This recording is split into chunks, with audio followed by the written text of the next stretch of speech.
नमस्कार आप सभी को। प्रीलिम्स के इस विशेष सेशन में स्वागत है आप सभी का।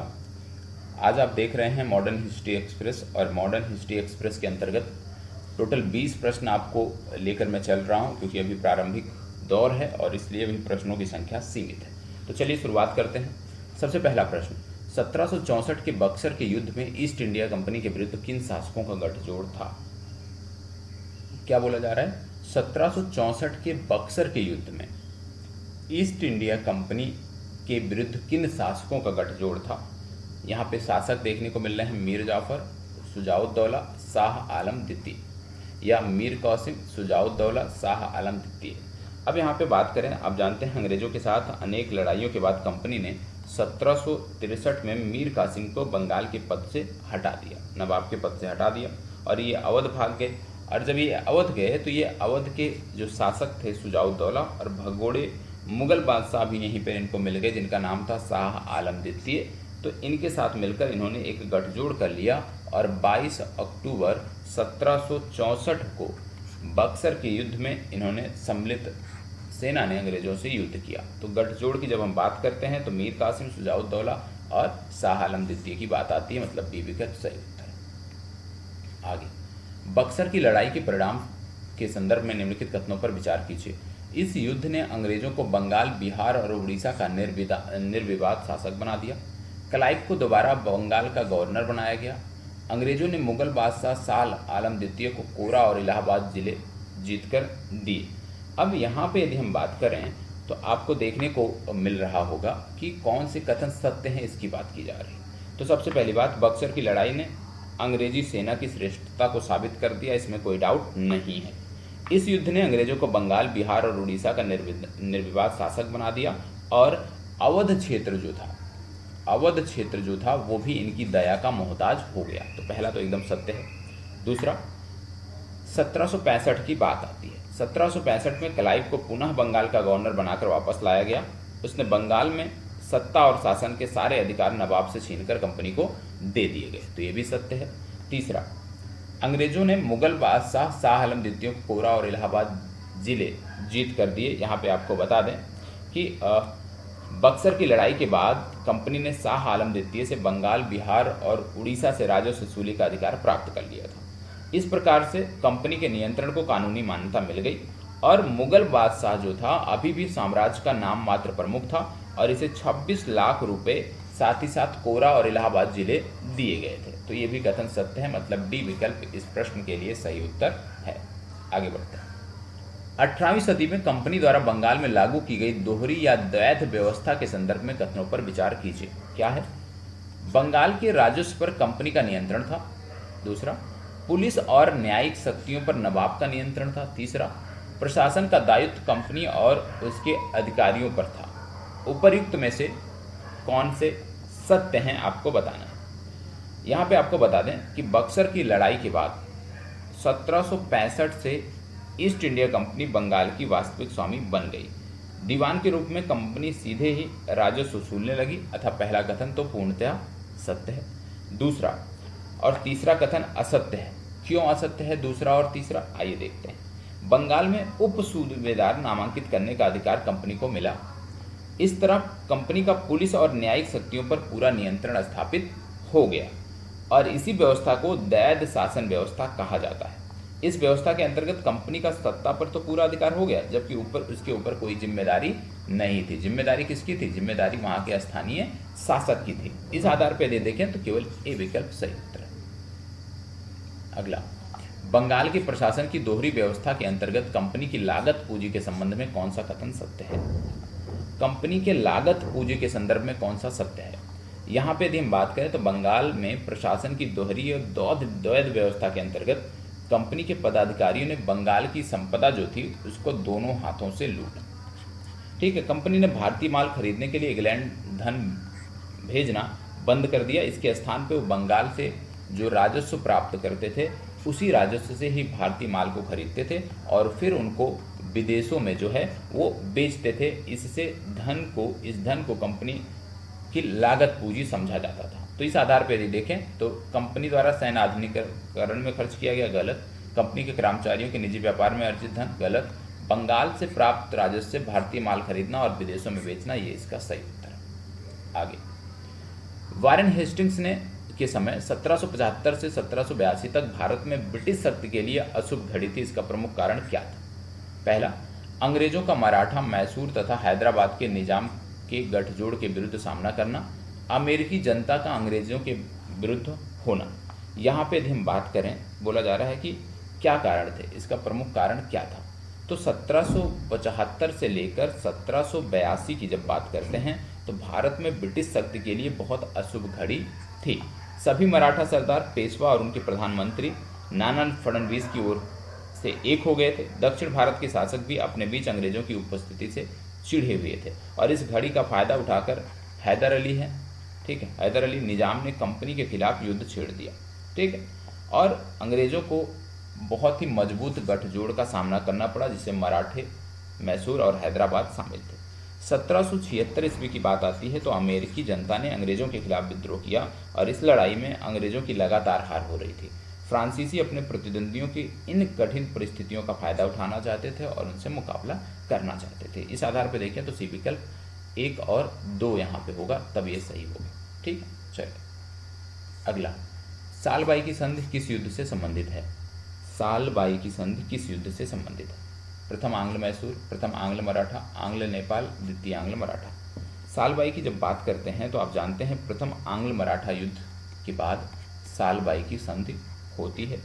ठीक है, इस युद्ध में किसी की जीत नहीं हुई, किंतु अंग्रेज इसे 20 वर्षों के लिए मराठों की ओर से निश्चिंत हो गए। इस समय मराठा भारत की सबसे बड़ी शक्ति थे जो ब्रिटिश कंपनी को चुनौती दे सकते थे। और इसके अलावा सालबाई की संधि के कारण अंग्रेज मैसूर पर दबाव डालने में भी सफल रहे, क्योंकि वो मराठों से उनसे वादा किया और वो हैदर अली से अपनी खोई हुई ज़मीन वापस पाने के लिए उसमें मराठों की सहायता लेने पर मजबूर हो गए। मराठों की सहायता उन्होंने लिया और अंत में फूट भी डालने में वो सफल रहे। तो सालबाई की बात करते हैं तो सालबाई की संधि प्रथम आंग्ल मराठा युद्ध से संबंधित है। बी विकल्प सही उत्तर है। अगला, लॉर्ड वेलेस्ली ने भारत में अपने राजनीतिक उद्देश्यों को पूरा करने के लिए कौन से उपाय अपनाए? पहला, सहायक संधि, खुला युद्ध, पहले से अधीन बनाए जा चुके शासकों के इलाकों को हड़पना, व्यक्तिगत का सिद्धांत। आप सब जानते होंगे भारत में ब्रिटिश शासन का दूसरा बड़ा प्रसार लॉर्ड वेलेस्ली के समय 1798 से 1805 के बीच देखने को मिलता है। वेलेस्ली ने फैसला लिया था कि जितने अधिक भारतीय राज्य संभव हों ब्रिटिश नियंत्रण में लाए जाएं, जिससे अपने राजनीतिक उद्देश्यों को पूरा किया जाए। और उसके लिए इन्होंने सहायक संधि भी किया, खुला युद्ध भी किया और पहले से अधीन बनाए गए शासकों के जो इलाके थे उनको भी हड़पने का प्रयास किया। तो इसका सही उत्तर है 1, 2 और 3।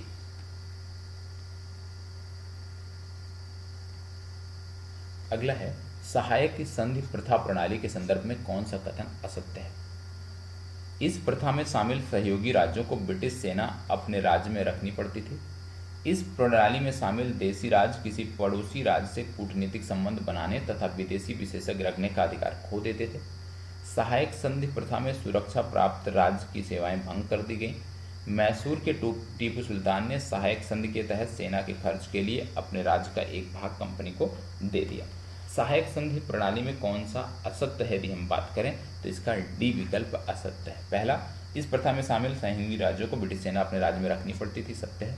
इस प्रणाली में शामिल देशी राज्य किसी पड़ोसी राज्य से कूटनीतिक संबंध बनाने तथा विदेशी विशेषज्ञ रखने का अधिकार खो देते थे, एकदम सत्य है। सहायक संधि में सुरक्षा प्राप्त राज्य की सेवाएं भंग कर दी जाती थी, एकदम सत्य है। गलत क्या है? चौथा, कि मैसूर के टीपू सुल्तान ने सहायक संधि के तहत सेना खर्च के लिए अपने राज्य का एक भाग कंपनी को दे दिया, क्योंकि टीपू सुल्तान ने कभी भी इसको स्वीकार नहीं किया था।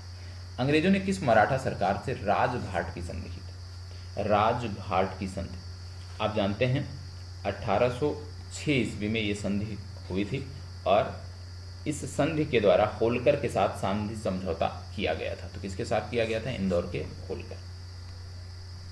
लॉर्ड वेलेस्ली की सहायक संधि को सबसे पहले किस शासक ने स्वीकार किया? यह अक्सर पूछा जाता है। अब जानते हैं 1798 और 1800 में हैदराबाद के निजाम के साथ सर्वप्रथम सहायक संधि की गई। तो ए विकल्प सही उत्तर है। अंग्रेजों ने भारत पर रूसियों के आक्रमण के भय से किस राज्य का अधिग्रहण किया? आपको बता दें कि 19वीं सदी में यूरोप और एशिया में अंग्रेजों और रूसियों की शत्रुता बढ़ गई थी और अंग्रेजों को भय था कि अफगानिस्तान या फारस के रास्ते रूस भारत पर हमला कर सकते हैं। सिंध की विजय इसी का परिणाम थी। तो ये बी विकल्प सही उत्तर है। आगे बढ़ते हैं। निम्नलिखित में से किसने राज विलय का सिद्धांत को लागू किया? डॉक्ट्रिन ऑफ लैप्स किसने लागू किया? आप जानते हैं एक गवर्नर था लॉर्ड डलहौजी। लॉर्ड डलहौजी का नाम आपने सुना होगा। देशी राज्यों के अधिग्रहण के लिए डॉक्ट्रिन ऑफ लैप्स इन्हीं का सिद्धांत है। और इसके अनुसार अगर किसी सुरक्षा प्राप्त राज्य का शासक बिना एक स्वाभाविक उत्तराधिकारी के मर जाता है तो उसका राज्य उसके दत्तक उत्तराधिकारी को नहीं सौंपा जाएगा, जैसा कि भारत में सदियों से होता रहा है। और इसके बजाय उत्तराधिकारी गोद लेने का एक अधिकार को पहले ही अंग्रेजों ने, यदि उत्तराधिकारी आप गोद लेना चाहते हैं तो उसमें अंग्रेजों की सहमति होनी चाहिए, और इस तरह से यदि नहीं मिलती है तो उसे ब्रिटिश राज में मिला लिया जाएगा। तो ये लॉर्ड डलहौजी की आप कह सकते हैं मुहिम थी। लॉर्ड डलहौजी के राज विलय सिद्धांत का सर्वप्रथम शिकार कौन सा राज्य हुआ? आप जानते हैं लॉर्ड डलहौजी ने सर्वप्रथम 1848 ईस्वी में सतारा का अधिग्रहण किया था। किसका? सतारा का अधिग्रहण किया था। और इसके बाद इन्होंने जैतपुर का अधिग्रहण किया। जैतपुर के बाद इन्होंने संभलपुर का किया। संभलपुर के बाद इन्होंने उदयपुर का किया। उदयपुर के बाद इन्होंने झांसी का किया। एक क्रम भी याद होना चाहिए, कई बार एक क्रम भी पूछ लिया जाता। झांसी के बाद नागपुर, और नागपुर के बाद करौली का अधिग्रहण किया।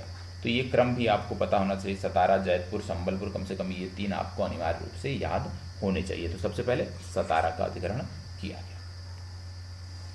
ब्रिटिश शासकों द्वारा किस भारतीय राज्य का अधिग्रहण कुशासन के आधार पर किया गया? कुशासन के आधार आप जानते हैं लॉर्ड डलहौजी की निगाहें अवध के सिंहासन पर लगातार बनी हुई थी, और अवध के नवाब के कई उत्तराधिकारी थे। इसलिए यहाँ पे जो विलय का सिद्धांत इनका था, ये विलय का जो सिद्धांत था ये इन पर लागू नहीं होता था। और अंत में डलहौजी ने अवध की जनता की दशा सुधारने के विचार का सहारा लिया, और अवध के नवाब उस समय हुआ करते थे वाजिद अली शाह। वाजिद अली शाह, और वाजिद अली शाह पे इन्होंने इल्ज़ाम लगाया कि ये शासन सही ढंग से नहीं चला पा रहे हैं, और 1856 में इसको हड़प लिया। तो बात आती है अवध की। अगला प्रश्न, लॉर्ड डलहौजी की अधिग्रहण नीति के प्रमुख उद्देश्य क्या थे? पहला, भारत में ब्रिटेन निर्मित वस्तुओं के निर्यात बढ़ावा देना, भारत सहयोगी राज्यों से छुटकारा पाना, या भारत में ब्रिटेन के उद्योगों के लिए कपास के रूप में कच्चे माल की आपूर्ति सुनिश्चित करना। इन तीनों में यदि हम बात करें तो तीनों के तीनों सही हैं। यहाँ पे डी विकल्प आपके लिए सही उत्तर है। 1773 रेगुलेटिंग एक्ट के तहत निम्नलिखित में से कौन से प्रावधान शामिल थे? पहला, पूर्व के साथ व्यापार पर कंपनी का एकाधिकार समाप्त कर दिया गया। कंपनी के कोर्ट ऑफ डायरेक्टर्स के गठन में परिवर्तन कर उनकी गतिविधियां ब्रिटिश सरकार के अंतर्गत लाई गई। तीसरा, भारत में ब्रिटिश कंपनी के अधिकारियों की नियुक्ति ब्रिटिश सरकार के द्वारा की जाने लगी। बात आ रही है 1773 के रेगुलेटिंग एक्ट की। तो आपको बता दें कि सबसे पहले इसमें व्यापारिक एकाधिकार बना रहा, ठीक है। दूसरा, कानून के कारण कंपनी के कोर्ट ऑफ डायरेक्टर्स के गठन में परिवर्तन हुआ और उनकी गतिविधियां ब्रिटिश सरकार की निगरानी में आ गई। तीसरा कथन जो है ये असत्य है पूर्ण रूप से, क्योंकि भारत में अपने अधिकारी नियुक्त करने का कंपनी का बहुमूल्य अधिकार उसी के हाथ में बना रहा। तो कौन से क्या बोला जा रहा है, निम्नलिखित कौन से प्रावधान शामिल थे? तो इसमें केवल 2 शामिल था। सी विकल्प आपका सही उत्तर है। अगला, 1784 के पिट्स इंडिया एक्ट के संदर्भ में कौन से कथन असत्य हैं? आप जानते हैं रेगुलेटिंग एक्ट के दोषों तथा ब्रिटिश राजनीति के उतार चढ़ाव के कारण 1784 में एक कानून बनाना पड़ा जिसे पिट का इंडिया एक्ट कहा गया।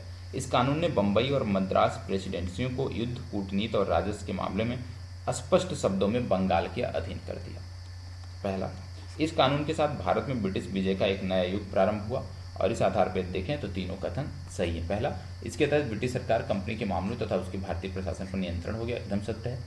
इस एक्ट के तहत इसमें यदि हम बात करें, बोला जा रहा है कौन से कथन असत्य हैं, तो दूसरा, इस एक्ट के तहत बोर्ड ऑफ कंट्रोल का गठन किया गया, एकदम सत्य है। तीसरा, इस कानून ने बम्बई और मद्रास प्रेसिडेंसी को युद्ध, कूटनीति और राजस्व के मामले में निर्णय लेने के लिए स्वतंत्र कर दिया, गलत, इनको बंगाल के अधीन कर दिया गया। तो सी विकल्प सही उत्तर है, बाकी 3 सही। अगला, किस एक्ट के तहत भारतीय व्यापार पर ईस्ट इंडिया कंपनी का एकाधिकार समाप्त कर सभी ब्रिटिश नागरिकों को भारत के साथ व्यापार करने की छूट दी गई? अब यहाँ पे यदि हम बात करते हैं तो आपको देखने को मिलता है, बात आती है 1813 के चार्टर एक्ट की। 1813 के चार्टर एक्ट के तहत ये बदलाव किए गए। तो याद रखिएगा 1813 का चार्टर एक्ट। अगला प्रश्न, निम्नलिखित कथनों पर विचार कीजिए। भारत में पहली तार लाइन का आरंभ कलकत्ता और आगरा के बीच किया गया। दूसरा, भारत में डाक टिकटों को आरंभ करने का श्रेय कॉर्नवालिस को जाता है। आप जानते हैं ब्रिटिश सरकार द्वारा 1813 में भारत के संदर्भ में अपनाई गई मुक्त व्यापार नीति का मुख्य उद्देश्य भारत को ब्रिटेन के कारखानों के माल का उपभोक्ता तथा कच्चे माल का निर्यातक बनाना था। इस नीति के कारण खेतीहर भारत अब औद्योगिक, आप कह सकते हैं, इंग्लैंड का आर्थिक उपनिवेश बन गया। तो यहाँ पे पहला बोला गया है कि भारत में पहली तार लाइन का आरंभ कलकत्ता और आगरा के बीच किया गया, एकदम सत्य है। दूसरा, भारत में डाक टिकटों के आरंभ का श्रेय जो है वो जाता है कॉर्नवालिस को। यदि मैं इसकी बात करूं तो यह भी आपका, इसमें देखो एक चीज़ याद रखने की ज़रूरत है कि कॉर्नवालिस को ये श्रेय नहीं जाता है, ये श्रेय जाता है डलहौजी को। किसको जाता है? डलहौजी को।